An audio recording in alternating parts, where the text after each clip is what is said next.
And we welcome you back to Taylor Lanes in Taylor, Michigan, just a few miles outside of the Detroit downtown city limits. And Randy, you had an opportunity to hit the big city in one of the more prestigious athletic clubs in this region of the country.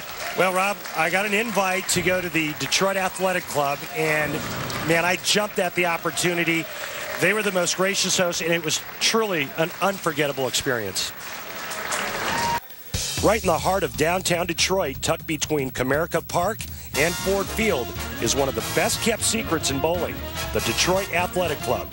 This world-class athletic facility dates back to the late 1800s and boasts itself as the nation's oldest private bowling organization.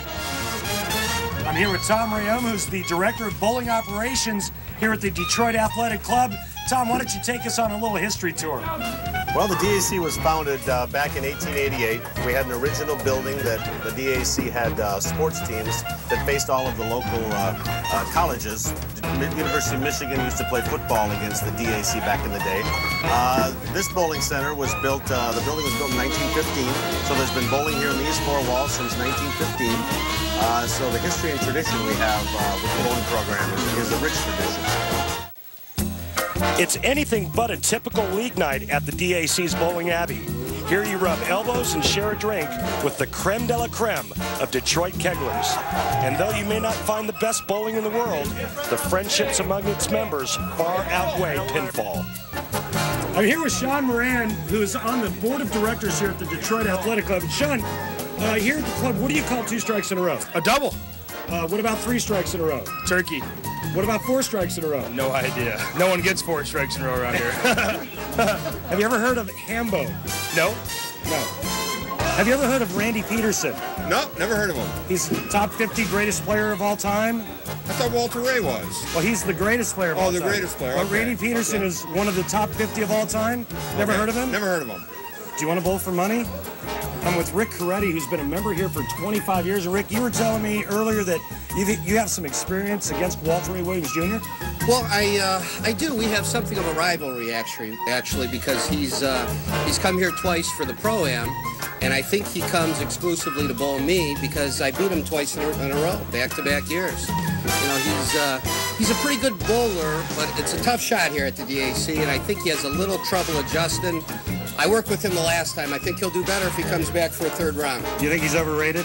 No, he's a good bowler, but just here, he's a little out of his element. Look who I found.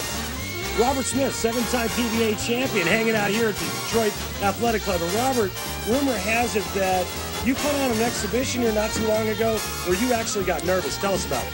Yeah, last year during the Pro-Am that we had out here at the Detroit Athletic Club, I shot a 299, and I can honestly tell you that I was nervous. Why? The history, the tradition that comes out of here. I mean, looking at the list of people that have shot honor scores, I mean, you know, the first one was 1925, the second one didn't show up till 1964. And after I got to about the 9th and 10th shot in, I actually got nervous. The 11th one killed me, and the 12th one, let's put it this way, I left probably the worst flat 10 you'd ever see in your life. Made me cringe a little bit, but I tell you what, the thrill of it, the excitement of actually having a chance to shoot an honor score here, it was worth every penny of it. I'm here with Marty Brennan, who is an attorney here in Detroit, has been a member here at DAC for over 20 years. Marty, what does it take to be a member here? Well, to be a member here, you want to be a decent bowler. You want to have a sense of humor. And you just got to be a good guy. So, Marty, that means that I have a shot. I can be a member here.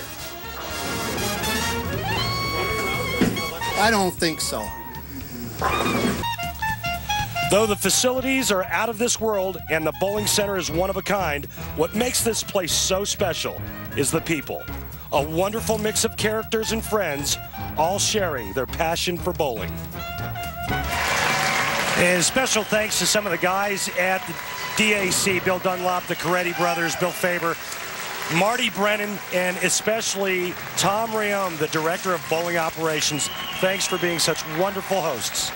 Speaking of wonderful hosts, Taylor Lanes doing yet another wonderful job this year on the PBA Tour as we take a look at our Geico Championship recap. We begin with Mike Scroggins in semi number 1. Against Robert Smith, there's your winning strike. Mike Scroggins wins 238-205.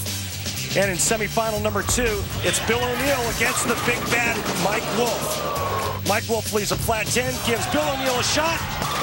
Bill O'Neill follows it up with a flat 10. Mike Wolf advances. Those two very similar in their scoring output in their 2 matches. Both had 7 total strikes. Both closed out with 5 in a row. The final of the Ultimate Scoring Championship when we return.